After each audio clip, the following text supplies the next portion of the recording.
uh, welcome to my channel.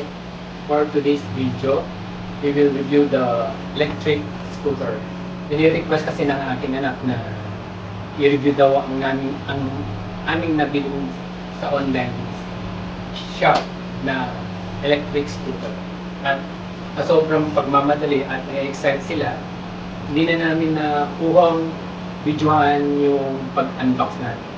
At eto na siya.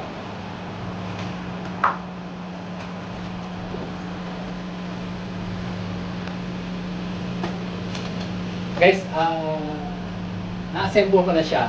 Actually, pagka-unbox nito, so, ito, naka-separate siya, at saka yung upuan. So, tatlo lang naman. And then, isa-isa mo lang siyang ikakabit at isuput.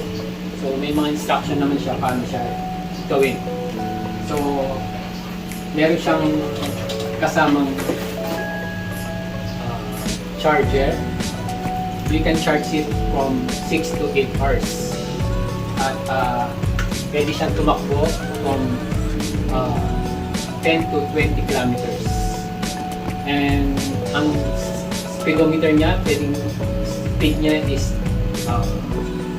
not more than 20 kilometers per hour. May kasama siyang key. Hindi siya maandar kung wala siyang seat. So, ito guys, just one click lang siya. Pwede mo siyang click lang sa first click. Like, meron siyang indicator. Kung full charge, yan, maandar lang sila.